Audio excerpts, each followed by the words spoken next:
السلام علیکم ورحمۃ اللہ وبرکاتہ۔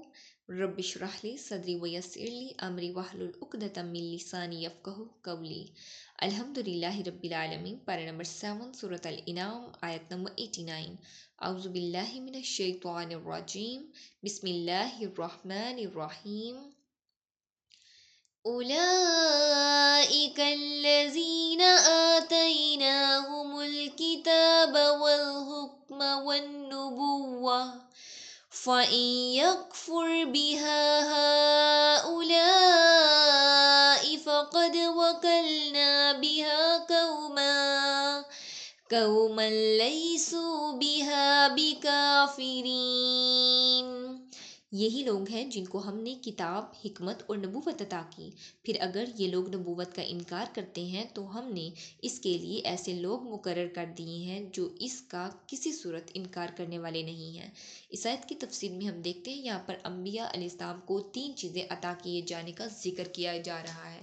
ایک کتاب یعنی اللہ رب العالمین کا ہدایت نامہ، دوسرے حکم یعنی اس ہدایت نامہ کا صحیح فہم اور اس کے اصولوں کو معاملات زندگی پر مطبق کرنے کی صلاحیت، اور مسائل حیات میں فیصلہ کن رائے قائم کرنے کی خودداد قابلیت۔ تیسری نبوت یعنی یہ منصب کہ وہ اس ہدایت نامہ کے مطابق خلق اللہ کی رہنمائی کریں۔ مطلب یہ کہ اگر یہ کافر مشرک لوگ اللہ رب العالمین کی اس ہدایت کو قبول کرنے سے انکار کرتے ہیں تو کر دیں، ہم نے اہل ایمان کا ایک ایسا گروہ پیدا کر دیا ہے جو اس نعمت کی قدر کرنے والا ہے۔ آیت نمبر 90۔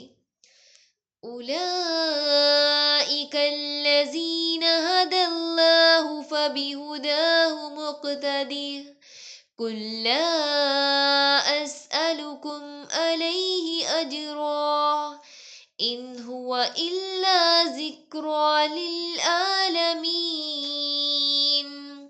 یہی لوگ ہیں جن کو اللہ رب العالمین نے ہدایت دی تھی، سو آپ بھی ان کی ہدایت کی پیروی کریں۔ آپ کہہ دیں میں اس پر تم سے کوئی اجرت طلب نہیں کرتا، یہ تو تمام جہانوں کے لیے ایک نصیحت ہے۔ اس آیت کی تفسیر میں ہم دیکھتے ہیں یہی وہ لوگ ہیں۔ اب یہاں پر کن لوگوں کا ذکر ہو رہا ہے؟ پیغمبروں کا۔ اب پیغمبر جن کو اللہ رب العالمین نے ہدایت دی، سو آپ بھی ان کی ہدایت کی پیروی کریں۔ اقتدی کسی کے کام کے موقف کوئی کام کرنا، پیروی کرنا۔ مقتدی کون ہوتا ہے؟ فالور۔ اب ان کی پیروی کریں، پیغمبروں کی ہدایت کی جو بنیادی اور مشترک اصول ہیں۔ ان میں مثلاً توحید، رسالت، آخرت پر ایمان، ایمانیات کے درجے کی چیزیں، اس طرح اخلاقیات وغیرہ۔ لیکن شریعتیں جو تھیں وہ مختلف تھیں، تو یہاں پر کہا گیا ہے کہ ان کی جو قابل پیروی چیزیں ہیں یعنی تمام کی تمام چیزوں میں اقتدا کا حکم نہیں دیا جا رہا ہے بلکہ کامن گراؤنڈ میں پیروی کا حکم دیا جا رہا ہے، کیونکہ وہ سب کے سب پیغمبر ہدایت پر تھے، حق پر تھے اور اللہ رب العالمین کی توحید کی دعوت دیتے تھے، کیونکہ ان کا اور آپ کا پیغام ایک ہی تھا۔ فرمایا ان کی پیروی کریں۔ آپ کو یہ کہنے کا مطلب یہ تھا کہ تاکہ باقی لوگ بھی حضرت ابراہیم علیہ السلام کا جو حضرت ابراہیم علیہ السلام کو بڑا سمجھتے ہیں تو ان کے طریقے پر چلیں۔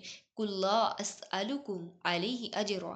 اب یہ کل کہہ کر کس سے خطاب کیا جا رہا ہے؟ نبی صلی اللہ علیہ وآلہ وسلم سے۔ نبی صلی اللہ علیہ وآلہ وسلم فرما رہے ہیں اے میری قوم، میں تم کو جو ہدایت کا پیغام پہنچا رہا ہوں تو اس کے پیچھے کوئی میری ذاتی غرض اور اس کام پر تم سے کوئی دنیاوی مادی فائدہ نہیں چاہتا۔ ان ہوا الا ذکریٰ للعالمین، نہیں وہ مگر یاد دہانی ہے سارے جہان والوں کے لیے۔ یہاں پر آپ دیکھیں بہت خوبصورت انداز سے اس ذمہ داری کی ادائیگی کا جو پورا موقع ہے وہ بتا دیا گیا ہے کہ یہ ہدایت صرف اہل مکہ کے لیے نہیں بلکہ سب انسانوں کے لیے ہے۔ اس میں جو ڈائریکٹلی اشارہ تھا کہ صرف تم خود اسے قبول نہیں کرو گے بلکہ اللہ رب العالمین کا پیغام کو اپنے آگے بھی پہنچاؤ گے، لوگوں تک پہنچاؤ گے۔ اللہ رب العالمین سے دعا ہے کہ وہ ہمیں دین کا سچا فہم نصیب فرمائے، اس پہ خود بھی عمل کرنے اور دین کا پیغام دوسروں تک پہنچانے کی توفیق عطا فرمائے۔ آمین۔ وآخر الدعوانا ان الحمد للہ رب العالمین۔ سبحانک اللہم وبحمدک، نشہد ان لا الہ الا انت، نستغفرک ونتوب الیک۔ السلام علیکم ورحمۃ اللہ وبرکاتہ۔